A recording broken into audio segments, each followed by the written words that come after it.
फलटण उपजिल्हा रुग्णालयामधील महिला डॉक्टर आत्महत्या प्रकरणामध्ये एसआयटी गठीत करण्याची मागणी करण्यात येत होती। त्यानंतर आता आयपीएस अधिकारी तेजस्वी सातपुते यांच्या नेतृत्वाखाली एसआयटी स्थापन करण्यात आली आहे। तसंच या प्रकरणामध्ये तात्काळ तपास सुरू करण्याचे आदेश या एसआयटीला देण्यात आले।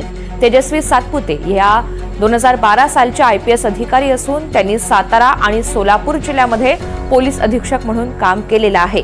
त्यांचा अनुभव लक्षात घेता या प्रकरणाचा तपास त्यांच्याकडे देण्यात आल्याची चर्चा आहे। आजपासूनच एसआयटी फलटणमध्ये दाखल होण्याची शक्यता आहे।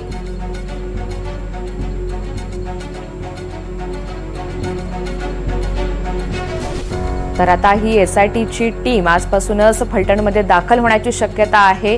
जी मागणी करण्यात आलेली होती त्या मागणीची पूर्तता झालेली असून या प्रकरणामध्ये एसआयटी स्थापन झाली आहे।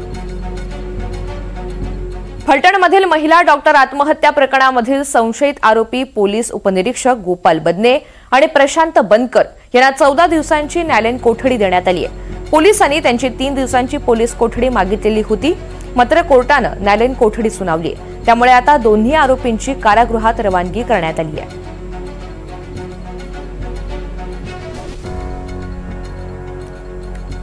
तर फलटणमधील महिला डॉक्टर आत्महत्या प्रकरणामधील संशयित आरोपी पोलीस उपनिरीक्षक गोपाल बदने आणि प्रशांत बनकर यांना 14 दिवसांची न्यायालयीन कोठडी देण्यात आली आहे। पोलिसांनी त्यांची 3 दिवसांची पोलीस कोठडी मागितलेली होती, मात्र कोर्टानं न्यायालयीन कोठडी सुनावलेली आहे आणि त्याचमुळे आता दोन्ही आरोपींची कारागृहात रवानगी करण्यात आली आहे।